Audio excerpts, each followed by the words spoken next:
It's day like 7, Friday 8, Saturday 9, Sunday 10, Monday 11, Tuesday 12, Wednesday 13. So it's day 13 on just 25 milligrams of Zoloft. And I feel like I'm finally over the hump of the adjustment period. I think on day like 9, I finally felt like my heart was not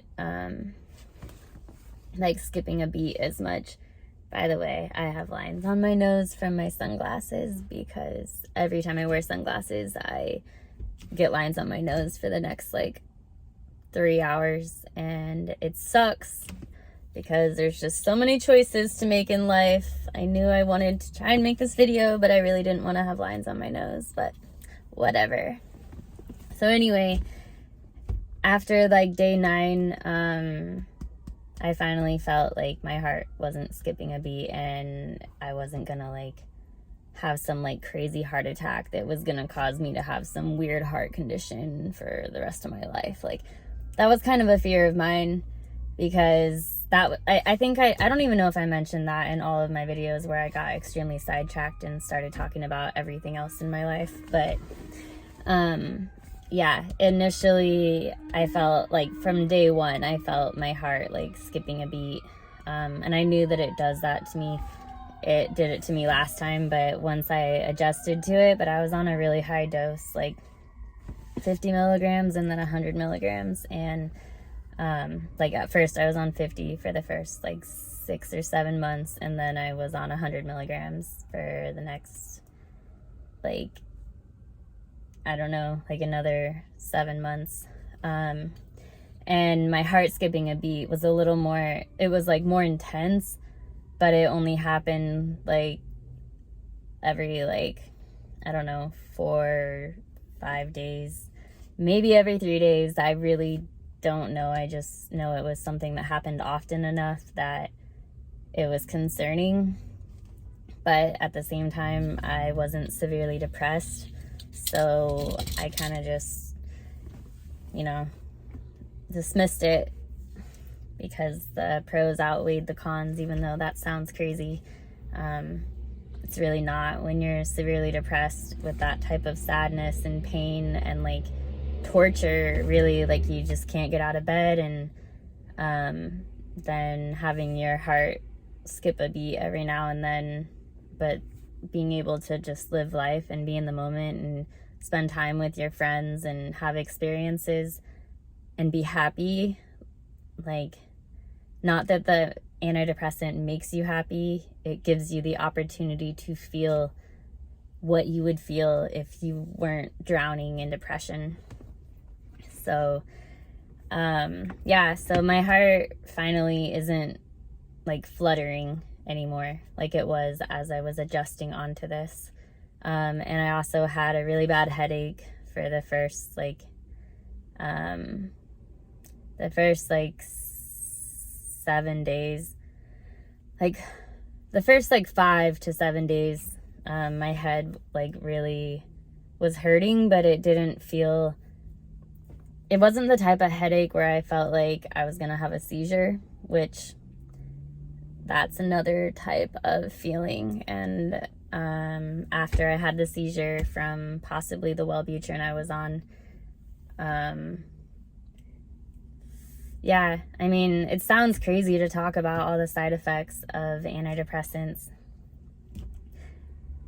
but at the same time, I really think that the side effects are probably very similar to side effects of other medication that people end up having to use when they have a problem like diabetes or high blood pressure, or I don't know, a lot of things outside of the realm of mental illness. But I know that a lot of things exist that I know nothing about, and there's trial and tribulation with medication for those as well. And the pros have to outweigh the cons, because people have no choice but to get on medication for things like that. Are you just going to go into a coma from low blood sugar, or are you going to give your body what it is not able to produce on its own for whatever reason? And like I said in the last one, there's things that I don't know much about, but like late onset diabetes, like, you know, there's different things that develop, and even just like allergies, like you don't know why suddenly you developed it. Depression, although it's genetic, it can be genetic, it's also environmental, and the two, you know, over throughout your life, you have different experiences, different trauma, different supports, different everything. You're eating different things, you're high stress, you know, like low stress, different experiences. And why it develops, I don't know. And I think, though, we need to be more aware of and accept that depression is real, and it's okay to use medication. The pros have to outweigh the cons. You have to really take that into consideration. Don't just jump to getting on medication. You know, is it situational depression? Did you just experience something that it's completely normal to have, you know, need time to grieve and all of that? Or has it been going on for a very long time and you just can't really handle it anymore, and you just haven't been able to get yourself out of it? Then don't be so against trying something, but do your research and be aware of how it's affecting you, and you know, just pay attention. I don't know, it's not easy to do, but I think one of the hardest things is accepting that you have done as much as you can, you know, for where you're at in your life, and you could benefit from some extra help, and that's okay. I think that's why we have developed these, you know, these medications. I think that they're just not used correctly, and that, you know, there's not enough education out there. We don't do enough internal work, and we're not able to be open to learn and grow and heal things that can be healed, because of course it can always get better, you know, just to what extent and how much is in your control. Those are all questions that you have to figure out. So yeah, I have finally adjusted to the 25 milligrams, in my opinion. And now it's just kind of like, is this enough? I have to give it time. There's always a lot of factors that go into why I'm maybe doing okay for the few days I'm doing good for, or the week, or, you know, a week is kind of a long time to be doing good the whole time. But, you know, like I had something come up with a family member this past weekend, and it triggered me, and it made me kind of question whether 25 milligrams is enough. And, you know, and it's like, I can't let things like that make me think that I need to raise the dose, or I'm drowning or whatever, because that's normal life experiences. And yeah, it caused me to spiral, but medication isn't going to stop things like that. And that's what's hard about life. And that's something I have to work on, and I'm well aware of that. But the medication does help me to not just simply be crying constantly and letting all of these spirals just build up and hurt me left and right. So there's stuff like that as well in life, and medication is not just this cure. But yeah, I mean, I'm also having a hard time about the whole microdosing with psilocybin, which I very much believe in the healing power of things like that. But I also know that consistency is something that's really important in my life. I don't do well when things are up and down, and especially for where I'm at, I need to get to a place where I'm much more able to completely take care of myself. And that means, having stability and structure and be able to do the day in, day out work and focus on the long-term goals and all of that. So I need a medication that, it's every time I take it, it's 25 milligrams.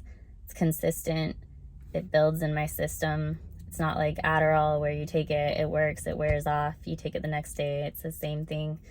And I learned that about myself, but I did try, and I had a lot of experiences that have shown me a lot about myself.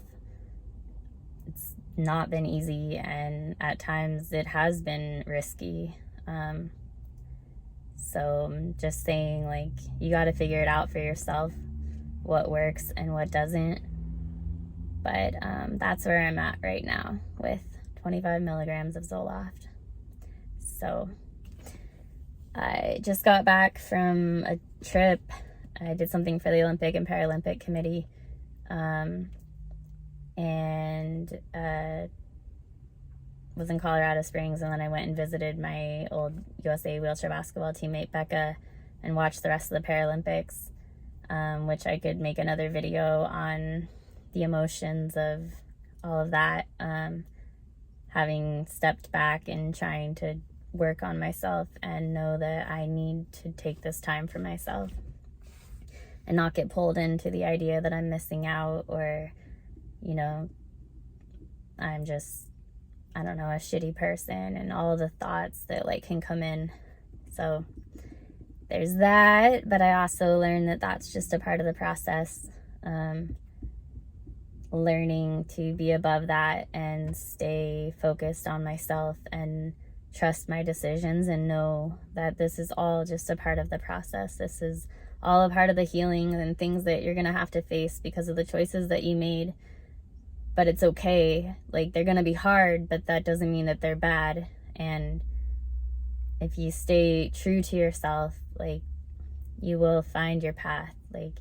I made these decisions for a reason, and I have healed a lot, and I'm not going to let myself go backwards or regret or live in that. And yes, I also have learned that I might need medication.